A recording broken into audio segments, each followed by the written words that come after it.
Welcome to Tavetta Talks. I am Tavetta. In this segment, I get to have the conversation about normalizing no as a complete sentence.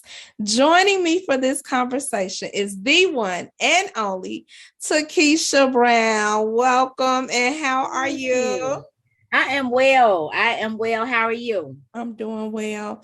Thank you so much for the example that you set in knowing how to say no. What was your relationship with the word no as a child? Well, I'm the baby of three girls, and I was kind of spoiled. I was spoiled by my parents and my older siblings. I was able to accept no because it was rare that I received it. And a lot of times it was no explanation that went along with it. It was no because I said so. And that was just kind of it. But yeah. So it's not often that I heard the word no, but when I did, I had to just deal with it. Okay. So I want to be sure I heard you correctly. Did you say when you heard no, it was no without an explanation? Yes. So you had a good example. Is that what you're saying? I did. But just reflecting back on the no's that I did receive was more so maybe like a parent instinct, and they may not feel like it's a safe thing for you to do, or they don't feel comfortable. But instead of them really saying that they're afraid or they don't feel comfortable, like they'll just say no. They won't give you a reason why. They'll just say no. What have you said no to in order to say yes to the life of your dreams? That is a beautiful question. That's an amazing question. As an adult, what I have said no to is no to settling for less than the best, and no regrets. I'm 42 years old and I don't have any regrets. My life is a reflection of all the choices that I have made. So no regrets. My no is my no. How do you stay focused enough to remain in alignment with your assignment in life? I do a lot of praying. I keep God in the forefront. I seek him quite a bit.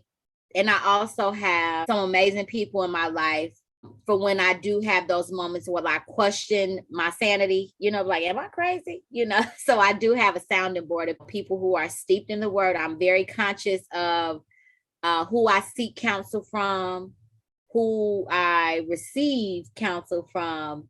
So yes, I seek God, and I have an amazing village of people that I'm able to talk to, where they can be my voice of reason, at times. One last question. What do you hope to leave as your legacy on this earth? What I hope to leave is an imprint amongst people I have encountered. And losing my mother was the perfect example of the imprint that she left on so many lives. Oftentimes during people's homegoing services or wakes or what have you, this is when people will get up and tell stories about the deceased. And to sit back and listen to all of the stories that people had to share about my mother, and they were from all walks of life. Like, I saw the impact.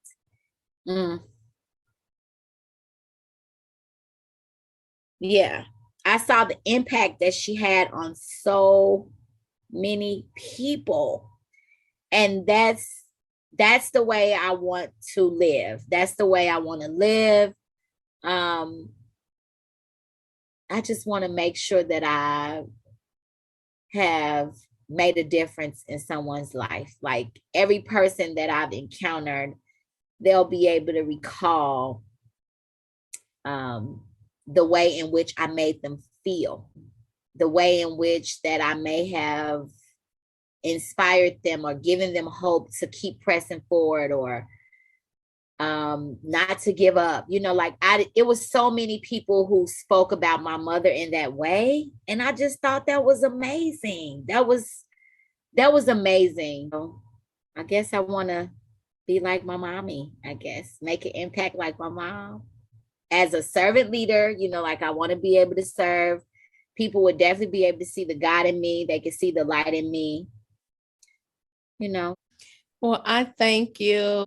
I thank you for your honesty, your transparency, and for sharing your time, because time is valuable when you have such a busy life. So I appreciate you for joining me in this conversation. I am on this mission and I'm serious about normalizing no.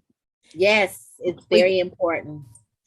I agree. So thank you. Keep up the great work. Talk soon. Thank you.